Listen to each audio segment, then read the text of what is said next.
NASCAR crashes look terrifying. Cars flip 9 times at 200 miles per hour and drivers walk away. Other crashes look minor and drivers die. The spectacle isn't what kills you, it's the physics you can't see. Crash 1. Clint Bowyer, 2014 Daytona Duel. Let's start with a crash that looks absolutely terrifying but demonstrates why modern safety systems work. February 2014 Daytona. The second Budweiser Duel qualifying race, not the 500 itself, but the race that determines starting positions. Final lap, Jimmy Johnson runs out of gas ahead of the pack. A massive multi-car wreck erupts. Clint Bowyer's number 15 car gets caught in the chaos. The car launches into the air. Flips, barrel rolls, multiple rotations through the air at nearly 200 miles per hour. The car lands. Bowyer drives it away, under its own power, still running. He qualified for the Daytona 500, had to use a backup car and start at the rear, but he made the race after flipping through the air on national television. This crash had everything that looks fatal on TV: high-speed airborne rotation, multiple impacts, violent flipping. But Bowyer walked away and got back in a race car days later.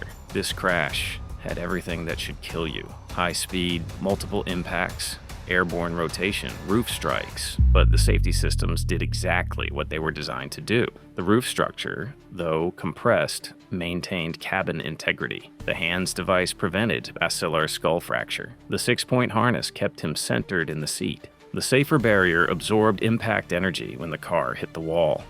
And the fuel cell, relocated and reinforced after earlier accidents, didn't rupture. This is a modern NASCAR crash.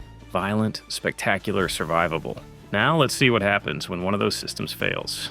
Crash 2. Jeff Gordon, 2008 Las Vegas. March 2008, Las Vegas Motor Speedway. UAW Dodge 400. Jeff Gordon is running third on a late restart when he makes contact with Matt Kenseth. The number 24 Chevrolet shoots down into an unprotected gap in the inside backstretch wall. The car hits the concrete at approximately 180 miles per hour. The front end is destroyed. The radiator rips out. The impact is violent enough that Gordon later calls it one of the hardest hits of his career. Gordon climbs out. He's shaken. The hands device likely saved him from severe injury, but he suffers significant back pain that would affect him for years. Here's what made this crash more dangerous than Bowyer's despite similar speeds: the wall. Bowyer hit safer barriers, energy-absorbing foam and steel systems designed to cushion impacts. Gordon hit unprotected concrete, no energy absorption. All the deceleration force transmitted directly into the car structure and the driver. The impact was frontal, which is generally survivable because the car has significant crumple zones in front. But hitting concrete instead of a safer barrier meant those crumple zones compressed faster and harder. Gordon credited the Hans device with saving him from serious head and neck injuries. The device kept his head from snapping forward against the steering wheel during the sudden stop. This crash immediately led NASCAR to install safer barriers in that section of Las Vegas and review other unprotected wall sections at tracks nationwide.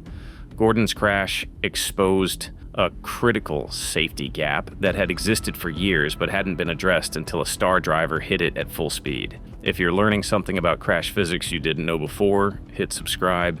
These crashes get significantly worse from here. Crash 3, Bobby Allison, 1987. Talladega, May 1987, Talladega Superspeedway. Winston 500, lap 22. Bobby Allison is running at over 200 miles per hour when his car blows a tire. Now the car spins, goes airborne, and hits the catch fence. This is before safer barriers, before the car of tomorrow, before modern roof structures. The car destroys nearly 100 feet of catch fence. Debris flies into the grandstands. The vehicle is torn apart. 5 spectators are injured. 1 loses an eye. Allison walks away uninjured. The miracle here isn't just that Allison survived, it's that the car struck the outside wall first before making contact with the fence. That initial wall impact absorbed most of the kinetic energy. When the car hit the fence, it was already decelerating. If Allison's car had been at a different angle, if it had hit the fence first without the wall impact, he very likely would have gone through the fence into the grandstand. This crash changed NASCAR permanently. Restrictor plates were mandated at Talladega and Daytona to reduce speeds. The plate system made the cars slower but created pack racing, which ironically led to bigger wrecks involving more cars. But here's the critical detail about this crash. The safety systems worked within their design limits. The car stayed together. The driver stayed contained. The catch fence, though damaged, didn't fail completely. Now let's look at crashes where the safety systems couldn't compensate for the forces involved. Crash 4, Elliott Sadler, 2010 Pocono, August 2010, Pocono Raceway. Sunoco, Red Cross, Pennsylvania, 500. A multi-car wreck erupts when contact from Jimmy Johnson sends Kurt Busch spinning, collecting Clint Bowyer and triggering chaos. A Jay Allmendinger spins Elliott Sadler in the mess. Sadler's car shoots toward the inside wall on the Long Pond straightaway, a known blind spot. The car hits nearly perpendicular at approximately 160 miles per hour. The impact is catastrophic. The engine rips completely from the car. Parts scatter across the track. NASCAR's data later reveals this was one of the hardest recorded impacts in their history. The car decelerates from 160 miles per hour to 20 miles per hour in 3 feet. Sadler climbs out, walks away, lies down briefly to catch his breath, goes to the care center for evaluation, sore shoulder and collarbone, but he walked away from the hardest recorded head-on impact in NASCAR history. This crash reveals something critical about modern NASCAR safety. The systems can handle forces that should be unsurvivable. 3 feet of deceleration from 160 miles per hour creates G-forces at the absolute limit of what the human body can withstand. The HANDS device prevented basilar skull fracture. The 6-point harness kept Sadler centered in the seat during the violent stop. The Car of Tomorrow's reinforced structure maintained cabin integrity, even as the engine separated. But here's what made this crash worse than Gordon's. Despite Sadler walking away relatively uninjured, the deceleration distance. Gordon's car had several feet to crumple and absorb energy. Sadler's car had 3 feet. The forces were exponentially higher. That Sadler survived with minimal injuries is a testament to safety engineering, not luck. This crash immediately sparked calls for safer barrier installation on Pocono's inside walls. The track had been focused on outside wall protection, assuming inside wall hits would be glancing impacts. Sadler's crash proved that assumption wrong. Crash 5, Austin Dillon, 2015 Daytona, July 2015 Daytona. Final lap of the Coke Zero 400. Austin Dillon is running mid-pack when Denny Hamlin gets turned ahead of him. Multiple cars wreck.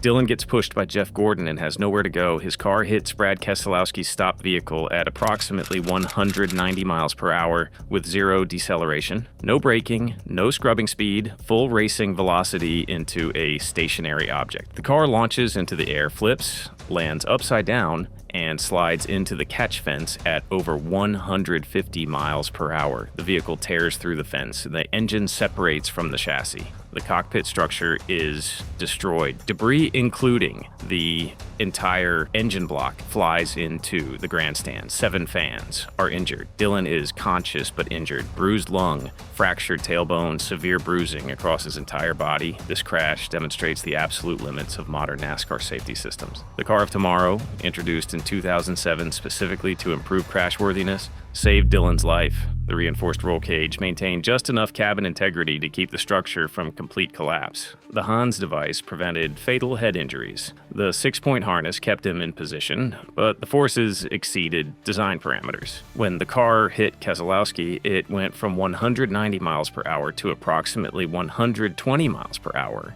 in under a tenth of a second. Then it went airborne, experiencing rotational forces. Then it hit the catch fence at 150 miles per hour, experiencing another massive deceleration. 3 separate impact events in less than 2 seconds. The cumulative deceleration forces approach the limits of human survivability. The catch fence, redesigned after multiple incidents, including Sadler's airborne crash in 2013, prevented the car from entering the grandstand, but it couldn't prevent debris penetration. This crash revealed that even with modern safety systems, certain impact scenarios create forces that approach what the human body can tolerate. There's only so much engineering can do when the physics involve this much energy transfer. Crash 6, Dale Earnhardt, 2001 Daytona, February 2001. Daytona 500, final lap. Dale Earnhardt is running third, blocking for his teammate and son, who are running first and second. Sterling Marlin's car makes contact with Earnhardt's left rear. The car turns right, slides up the track, and hits the outside wall in turn 4 at approximately 180 miles per hour at a shallow angle.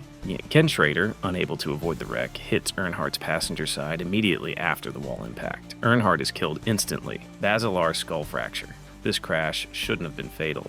Similar speed to Dylan's crash. Shallow angle impact. Modern roll cage 5-point harness. The car didn't catch fire, didn't flip, didn't disintegrate, but Earnhardt died for reasons that have nothing to do with the visible damage. The impact angle was shallow, which normally dissipates energy, but the left rear contact caused the car to rotate as it hit the wall. This rotation meant Earnhardt's head was moving right as the car stopped. The rotational velocity added to the deceleration forces. The 5-point harness, standard at the time, allowed more torso movement than modern 6-point systems. When the car stopped, Earnhardt's body kept moving forward and right. His head snapped forward against the restraints. Earnhardt wasn't wearing a hands device. Most drivers in 2001 weren't. The device existed, but wasn't mandatory. Many drivers, including Earnhardt, felt it restricted movement and visibility. When his head snapped forward, the forces separated his skull from his spine at the base. Basilar skull fracture, the same injury that killed Adam Petty, Kenny Irwin, Tony Roper, and others in the years before. The autopsy revealed the seatbelt had also failed. The lap belt separated during impact, allowing additional forward motion. Here's what makes this crash the worst on this list, despite not looking as violent as the others. Every other crash we've discussed had 1 or 2 failures. Sadler's was impact angle. Dylan's was force magnitude. Allison's was speed without modern safety systems. Earnhardt's crash had multiple system failures. No hands device. Seatbelt separation. Rotational impact, increasing head velocity. Second impact from Schrader before the car